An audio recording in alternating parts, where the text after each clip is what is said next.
NIA ने सबसे पहले तो डॉक्यूमेंट साझा करने के लिए मना किया और उसके बाद जब एसआईटी ने अपना काम शुरू किया तो ये कोर्ट पे चले गए। इससे पहले एनआईए नहीं चाहती थी कि हम इस पे जांच करें और वो कोर्ट से ये आदेश करवा चुका था। एनआईए ने इसमें जांच कर ली, इसलिए अब इसमें फर्दर जांच की आवश्यकता नहीं है। मैं यही कहूँगा कि एसआईटी पूछताछ कर ले। स्टेट गवर्नमेंट के रास्ते खुल गए हैं, पहले बंद थे, पहले लोअर कोर्ट में, फिर हाई कोर्ट में, फिर सुप्रीम कोर्ट में, और फिर से ये लिंगर ऑन शुरू हो गया है। झीरम घाटी हमले की शहादत को आज 11 साल पूरे हो गए हैं। आज इस हमले की 11वीं बरसी है और आज ही के दिन नंद कुमार पटेल जी और उनके बेटे दिनेश पटेल जी की शहादत हुई थी। और आज शांति बगिया में उनके बेटे उमेश पटेल सहित पूरा परिवार और कांग्रेस कार्यकर्ता पदाधिकारी यहाँ पे पहुँचे हुए हैं उन्हें श्रद्धांजलि देने के लिए। और हर बार ये सवाल उठता है कि लगातार इस घटना के बाद क्यों जो शहीद हैं उनके परिजनों को न्याय नहीं मिल पा रहा है और लगातार शहीदों के परिजन हैं वो संघर्ष भी कर रहे हैं। सीधे मैं बात करूँगा उमेश पटेल जी से।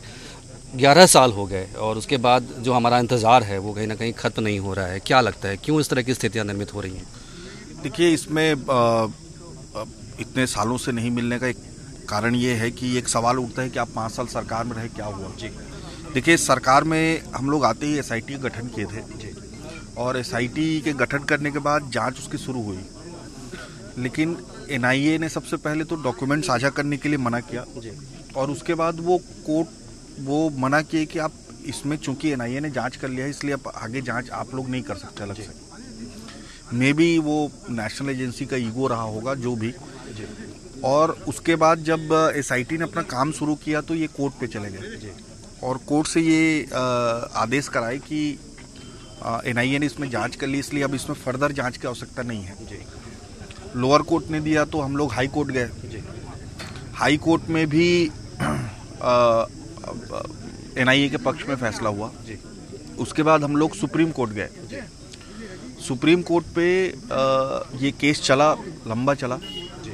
और लगभग एकदम समय थोड़ा सा इधर उधर हो सकता है, लेकिन लगभग 2-2.5 साल के बाद इसका फैसला आया जी कि स्टेट गवर्नमेंट इस पे जांच कर सकती है जी। लेकिन वो फैसला कब आया? 17 तारीख को वोटिंग हुआ है, 17 नवंबर को जी। और 21 नवंबर को सुप्रीम कोर्ट का आदेश आया कि अब स्टेट गवर्नमेंट इस पे जांच कर सकता है। दुर्भाग्य ये रहा कि जैसे ही वो फैसला आया है सरकार बदल गई है जी। और इसीलिए मैंने नई सरकार से भी ये उम्मीद रखी है कि चूंकि अब जांच का रास्ता स्टेट गवर्नमेंट के लिए खुल गया है जी। इससे पहले एनआईए नहीं चाहती थी कि हम इस पर जांच करें और वो कोर्ट से ये आदेश करवा चुका था जी। चूंकि अब रास्ता खुल गया है तो इस पर जांच होनी चाहिए। एसआईटी की ऑलरेडी टीम बनी हुई है जी। उनको इसमें फर्दर जांच करने की आवश्यकता है। गृह मंत्री ने ये बयान दिया है कि बार बार भूपेश बघेल जी ये कहते थे कि उनकी जेब में सबूत रखा है, लेकिन क्यों 5 साल उन्होंने उन सबूतों को नहीं निकाला? क्या लगता है राजनीति हो रही है इसमें वास्तविक? मैं यही कहूँगा कि एसआईटी पूछताछ कर ले जी। उनसे बात कर ले कि उनके पास जो सबूत है, क्योंकि हमने भी अपनी तरफ से बात किया था जब ये बात हुई थी जी। और उन्होंने कहा था कि समय आने पर मैं जरूर इसको बताऊंगा। तो एसआईटी जब जांच टीम आप गठित कर दोगे तो वो अपने आप सारी चीज़ें को बाहर निकाल लेगा। एक बड़ी बात कि जो आरोपी थे इसमें, जो नक्सलाइट थे, 18 लोगों के नाम उजागर हुए हैं। मीडिया भी चीख के ये कह रही कि ये लोग हैं जिन लोग ये पूरी घटना में शामिल थे। फिर क्यों उन तक पुलिस नहीं पहुंच पा रही है? क्या केंद्र सरकार जानबूझकर उसको डिले करना चाह रही है? एक अखबार समूह ने भी आज खुलासा किया है कि जो नाम नक्सलियों के हैं वो कहीं ना कहीं आसपास है, जिनको ढूंढा जा सकता है, लेकिन कहीं ना कहीं वहाँ तक पुलिस नहीं पहुँच पा रही है, शासन वहाँ तक नहीं पहुँच पा रही है। मतलब देखिए, जिस तरह से रुख है उससे तो यही लगता है, लेकिन दुर्भाग्यजनक बात यही रही कि हमको मौका तभी स्टेट गवर्नमेंट को मिला जब वोटिंग हो गया था जी। और उम्मीद यही थी कि उस समय कांग्रेसी गवर्नमेंट फिर से वापस आ जाएगी जी। लेकिन रिजल्ट आने पे वो बीजेपी गवर्नमेंट आई जी। और फिर से ये लिंगर ऑन शुरू हो गया है जी। उम्मीद यही है कि इस पे जांच जल्दी शुरू हो और जो जितने रास्ते को क्लियर करना था, पिछली गवर्नमेंट ने वो सारे रास्ते को क्लियर कर दिया है।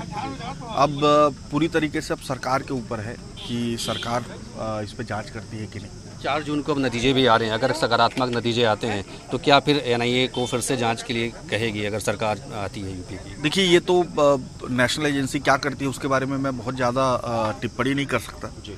लेकिन स्टेट गवर्नमेंट के रास्ते खुल गए हैं, पहले बंद थे। देखिए 5 साल में मैक्सिमम टाइम हमारा कोर्ट में चला गया, पहले लोअर कोर्ट में, फिर हाई कोर्ट में, फिर सुप्रीम कोर्ट में, और ये टाइम उसी में ज़्यादा निकला है। फिर से मैं कहूँगा दुर्भाग्यजनक यही रहा कि जब इसका आदेश आया कि अब स्टेट गवर्नमेंट इस पर जांच कर सकती है अपनी एसआईटी गठन करके, तब तक गवर्नमेंट का समय खत्म हो गया था। और नई गवर्नमेंट आई है, उम्मीद यही रख रहा हूँ कि इसको राजनीति से ऊपर उठकर वो करेंगे। तो जाहिर तौर पर सरकार से उम्मीद है, उमेश पटेल जी का कहना है कि चूंकि नई सरकार है, नई सरकार से उम्मीद है कि इस मामले में तलगत राजनीति से परे हटकर इस मामले की जांच की जाएगी और शहीदों के परिजनों को न्याय जरूर मिलेगा। कैमरामैन जितेंद्र सोनी के साथ अविनाश पाठक, IVS24 रायगढ़।